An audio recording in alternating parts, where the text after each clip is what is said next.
Hi, how are you? Hey. Hi. Oh my gosh, you make me feel embarrassed. You just look Oh, pristine, and I'm just, Well, we got all the bells and whistles over here. I love it. You guys look amazing. Thank you. Yeah, so thank you for your time. I'm Elizabeth with SHEEN Magazine. And so I'll just ask you a few questions. I may not take up the whole 8 minutes, but just one, it's a pleasure to talk with you and to see you.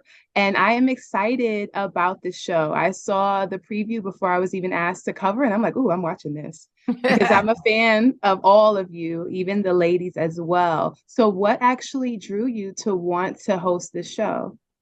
Well, we actually really love this genre. We love dating shows. Rodney and I have been watching them together. It's kind of like our couples TV time. When you've been married almost 3 decades, mhm. the things that you do together kind of evolve. But we got into them a lot. And then when we were offered to be part of Queen's Court, we found the concept very intriguing that you take three celebrity women who have been through a lot of public exposure and have really lived their lives out loud, and the opportunity to help them find love. Our big question was, are they really in it for that? And that was one of the first questions that I think Rodney asked them in the beginning. And we love the idea of not just being hosts, but also being involved proactively in the process. Absolutely. You say the same as for you, for Rodney? Yeah, it was as Holly mentioned, it's kind of one of our guilty pleasures is watching the dating show, especially when we were locked up and during the pandemic, we were binging them all. But for us to be, offered this show, offered to host this show, we were excited because it was different, right? We're talking about three women that were in their 40s that had their careers that were in the public eye, something that we both can relate to, and then getting the men that would come on board that were similar in age, and uh, I think through our life and through our journey, we had a lot of things that we thought we could bring to the table, and it worked out that way, and Mhm. we were able to answer a lot of questions that they had, both the men and the women, and we had a unbelievable time hosting this show. Yeah, We had a we really lot of did. fun. It We was were it so was invested. it was Invested. exciting for both of us. I love that. So did you find that both, like you're kind of saying, the women and the men were receptive to your advice and to your years of, union and experience? Yeah, didn't want to come in all preachy like we knew it all either, right? Because we've been through some things, and even after 30, almost 30 years, we're still learning some things here and there. But just patience and compassion and trying to, not always trying to be right. I will admit that was a hard one for me. And just trying to um be open to apologizing and just being vulnerable within a relationship is hard. But we also had a lot of empathy for our queens too, and the kings, because when we were just dating back in the 90s, it was a different world, right? We didn't have all these dating apps. We didn't have social media. You couldn't check up and see what your boy was doing because his boy was posting about it in the club. You looking for your man in the background to see what he's up to. Like that, we didn't have that dynamic at all. So it is not easy. But when you see people who are authentically looking for love and a connection, and if they want to come to us for advice, that was something that we were excited about. Beautiful. I love that. So tell me a little bit more of like your experience on set. Did you have to film on location that's separate from where you live? Did you enjoy this time? Was this like a little vacation for you, or it did feel like the pressure and the stakes were high? It was kind of like a little vacay for us. We shot in Atlanta, this beautiful home in Buckhead. All our kings and queens were there, and it was really fun. We had a good time down there. And again, so invested.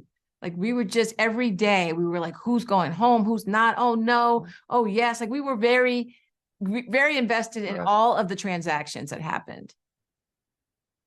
Absolutely. Okay, so kind of shifting topics a little bit to more of a personal thing. I just saw that both of you were at the Super Bowl and the festivities. How is that? You both have wonderful careers, and you're also just having new things happening in your careers. How do you manage and navigate, your careers, the changes, and your marriage and friendship?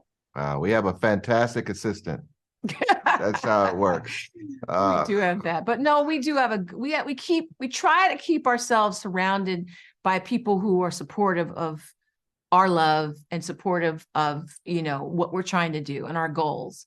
I think that's really key, is making sure you have people around you that really understand what you're trying to do in life, that are, in your boat and are rowing, not drilling holes. Like we have to be mindful of the company we keep. And so we feel like at this season in our careers and our lives, like we really can sniff out who's really for us. And I think that's really important. And I gave that advice to the queens too. Like, just make sure that when you do find this guy, this king, that you surround yourself with people who are supportive of your kingdom, and supportive of your relationships. Same. Would you say the same, Rodney? Yeah, it's nothing worse than you have that negative energy around a relationship. So whether it's in the beginning, middle, or you've been in it a long time, you want people that are invested in a positive way to help you reinforce what you're trying to accomplish as a couple. And there's nothing worse than somebody trying to drive a wedge through a relationship because they may be jealous or they don't have what you have. So it's really important to be on the same page in your own relationship, but also in the people that you surround yourself with. Amen. Perfect. Okay, so last question. I love that. Or I should say rather, tell the people, the readers, our audience, why they should watch this show. What makes it different from other dating reality shows out there?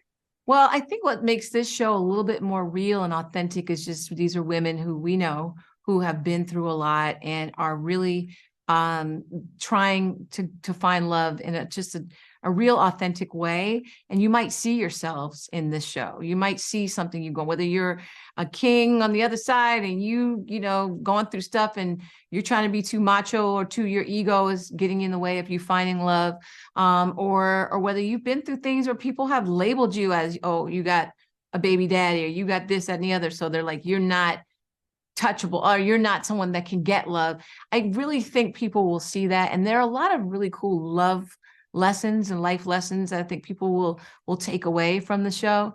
But in the end, I think it's the authenticity and the humor. It's so funny to me. I don't know when you watched, if you laughed, but I cracked and seeing all of them together every day. We were laughing on set. Every day we were laughing on set. And it's just a great feeling because there were some deep moments too. But I feel like the laughter and the humor and the authenticity and the ladies being sisters, not going after each other, not trying to steal your man or strategizing around that, but just all in it together. Beautiful. Yeah, I think you'll learn something about yourself too by watching this show. I like that. Is that what you would tell the fellas? Because they really want to watch it with us. Absolutely. The fellas will watch it and you will learn about yourself and maybe look in the mirror about the way you've approached relationships in the past and maybe try to change some things up if you're still struggling in that area.